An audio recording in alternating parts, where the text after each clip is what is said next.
বছর ধরে আপনার দেশ থেকে যে পরিমাণ অর্থ পাচার হয়েছে তা দিয়ে আপনার দেশে 2 বছরের বাজেট দেয়া যেত। বিচারক মণ্ডলী, আজকে পক্ষ দলের তৃতীয় বক্তা যেখানে শেষ করেছে সেখান থেকে শুরু করতে চাই। তিনি মাত্র বললেন যে ওয়ার্ল্ড র্যাঙ্কিংয়ে পাকিস্তানের 9টি বিশ্ববিদ্যালয় রয়েছে, কিন্তু সবচেয়ে দুঃখের কথা সেটি পাকিস্তানের মতো রাজনৈতিকভাবে এত বড় একটি অস্থিতিশীল দেশেরও যখন 9টি বিশ্ববিদ্যালয় 1000-এর মধ্যে র্যাঙ্কিংয়ে থাকে বিশ্বে, আমার বাংলাদেশের 3টিও থাকে না। আমার বাংলাদেশ এ কারণেই সফলতম হতে পারে না। তিনি আজকে বললেন আমরা নাকি আমাদের যে স্বপ্ন সেটিকে বিশ্বাস করি না। আমরা একটি দেশ নিয়ে যখন কথা বলবো তখন শুধু স্বপ্নের উপরে ভর করে থাকতে পারি না, ওই আবেগ দিয়ে চালিত হতে পারি না। যদি আমার স্বপ্নকে বিশ্বাস করেই আমি দক্ষিণ এশিয়ার মধ্যে সফলতম হতে পারতাম তাহলে এত ছোট স্বপ্ন দেখতাম না, আমি পুরো পৃথিবীর মধ্যে সফলতম হওয়ার স্বপ্ন দেখতাম। কিন্তু স্বপ্ন এবং বাস্তবতার মধ্যে অনেক পার্থক্য রয়েছে।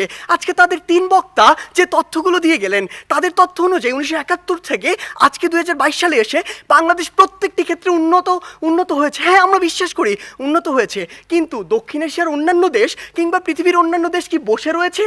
বিজ্ঞ বিচারক মণ্ডলী একটু লক্ষ্য করুন, 2020 সালের তথ্য মতে বাংলাদেশের যে অর্থনীতি এটি হচ্ছে বিশ্বের 35তম বড় অর্থনীতির দেশ, যেটা 2035 সালে গিয়ে হবে বিশ্বের 25তম বড় অর্থনীতির দেশ।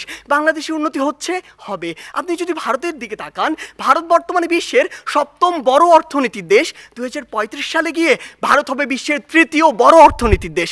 ভারত আপনার দিকে তাকিয়ে বসে রয়েছে না, দক্ষিণ এশিয়ার অন্যান্য দেশ বসে থাকছে না, পৃথিবীর অন্যান্য দেশগুলো বসে থাকছে না। আমাদের কথা হচ্ছে যখন আমরা দক্ষিণ এশিয়ার সফলতম হতে চাইবো, আমাদের সামনে যে একটি ব্যারিয়ার রয়েছে ভারত, সেটিকে আমাদের টপকে যেতে হবে। কেন আমরা যেতে পারবো না, কোথায় কোথায় সে বাধাগুলো রয়েছে সেগুলো নিয়ে আজকে আমরা কথা বলবো। তারা আজকে বললেন আমরা আন্তর্জাতিক অনেক স্বীকৃতি পেয়েছি। হ্যাঁ, আমরা অসংখ্য স্বীকৃতি পেয়েছি, কিন্তু আপনি এটি কেন বলছেন না যে ট্রান্সপারেন্সি ইন্টারন্যাশনাল 2021 সালে বলেছে দক্ষিণ এশিয়ার সবচেয়ে দুর্নীতিগ্রস্ত দেশ বাংলাদেশ।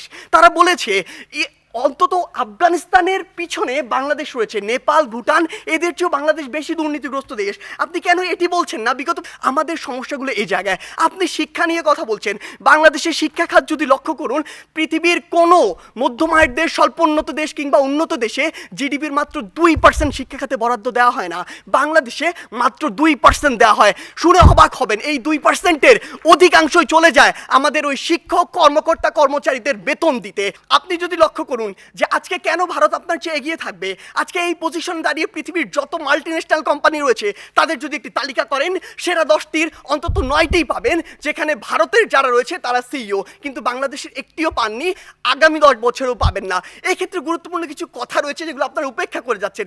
আপনারা কিভাবে ভারতের সাথে তুলনা করেন? একটু আগে একটি হাস্যকর কথা বলে গিয়েছেন যে ভারতে নাকি 0.2 মিলিয়ন অর্থাৎ মাত্র 2 লক্ষ মানুষ বিদ্যুতের সুবিধার কাছাকাছি যেতে পারেনি। আপনি একবার চিন্তা করেছেন ভারতের জনসংখ্যা কত? 130 কোটি জনসংখ্যার একটি দেশ, আর আপনি 17 কোটি জনসংখ্যা নিয়ে ভারতের সাথে তুলনা করছেন। আপনি যদি 17কে 130-এর সাথে তুলনা করে সে অনুযায়ী গুণ করতেন তাহলে দেখবেন ভারত আপনার চেয়ে অবশ্যই এগিয়ে রয়েছে। আপনি আজকে কথা বলছেন বাংলাদেশের বিভিন্ন খাত নিয়ে, কৃষি খাতের কথা বলছেন। বাংলাদেশের কৃষি খাতের জন্যই আমাদেরকে আরো ভুগতে হবে। বাংলাদেশের কৃষি খাতে আপনি এই জরিপে আর আপনার এই পরিসংখ্যানে যা দেখাচ্ছেন, কৃষকের কাছে যান সেটি দেখতে পাবেন না। কৃষক আজকে তার ধানে আগুন পর্যন্ত লাগিয়ে দেয়, এ হচ্ছে বাংলাদেশের অবস্থা। তাই বিজ্ঞ বিচারক মণ্ডলী, আমরা বিশ্বাস করি যে বাংলাদেশ দক্ষিণ এশিয়ার অবশ্যই সফল একটি রাষ্ট্র, তবে সফলতম হতে পারবে না। এর জন্য বাংলাদেশের আরো অনেক পথ পাড়ি দিতে হবে। ধন্যবাদ বিজ্ঞ বিচারক।